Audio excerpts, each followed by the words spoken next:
ಬೆಳಗ್ಗೆ ಇಡ್ಲಿ ಮತ್ತೆ ವಡೆ, ಮಧ್ಯಾಹ್ನ ಅನ್ನ ಸಾಂಬಾರ್ ಇತ್ತು.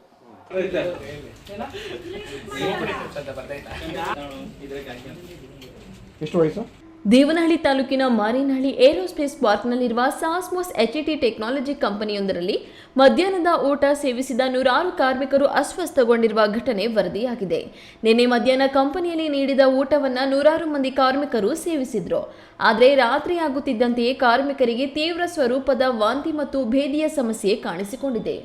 ಫುಡ್ ಪಾಯ್ಸನ್ನಿಂದ ಅಸ್ವಸ್ಥರಾದವರ ಸಂಖ್ಯೆ ಹೆಚ್ಚಾಗುತ್ತಿದ್ದಂತೆ ಕೂಡಲೇ 50ಕ್ಕೂ ಹೆಚ್ಚು ಕಾರ್ಮಿಕರನ್ನ ದೇವನಹಳ್ಳಿ ಪಟ್ಟಣದ ಮಾನಸ ಆಸ್ಪತ್ರೆಗೆ ದಾಖಲಿಸಿ ತುರ್ತು ಚಿಕಿತ್ಸೆ ನೀಡಲಾಗುತ್ತಿದೆ.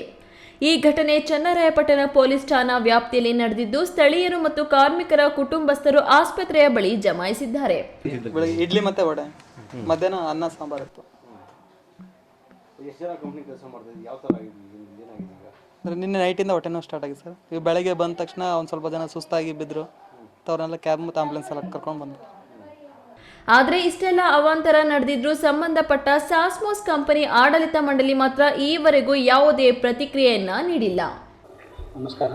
ಈಗಿನ ಮುಂಜಾನೆ ಸುಮಾರು ಒಂದು 7ರಿಂದ 7:15 ಗಂಟೆ, ಮುಂಜಾನೆ 7 ಗಂಟೆಗೆ ಒಂದು ಫಸ್ಟ್ ಬ್ಯಾಚ್ ಒಂದು 35-40 ಜನ ಲೂಸ್ ಮೋಷನ್ಸು, ವಾಂತಿ, ಬೆಳಗ್ಗೆ 6-6:15 ಶುರುವಾಯ್ತಂತೆ. ಅಲ್ಲಿ ಕಂಪ್ನಿಗೆ ಬಂದ ತಕ್ಷಣ ಶುರುವಾಯ್ತಂತೆ. ನಿರ್ಲಕ್ಷ್ಯ ವಹಿಸಿದ ಕ್ಯಾಂಟೀನ್ ವ್ಯವಸ್ಥಾಪಕರ ವಿರುದ್ಧ ಕ್ರಮ ಕೈಗೊಳ್ಳಬೇಕೆಂದು ಕಾರ್ಮಿಕರು ಆಗ್ರಹಿಸಿದ್ದಾರೆ. ಹೆಚ್ಚಿನ ಚಿಕಿತ್ಸೆ ಮುಂದುವರೆದಿದ್ದು ಅಸ್ವಸ್ಥರಾದವರ ಆರೋಗ್ಯ ಸ್ಥಿರವಾಗಿದೆ ಎಂದು ವೈದ್ಯರು ತಿಳಿಸಿದ್ದಾರೆ. ಹೈದರ್ ಸಾಬ್, ಈ ನ್ಯೂಸ್ ಟಿವಿ, ದೇವನಹಳ್ಳಿ.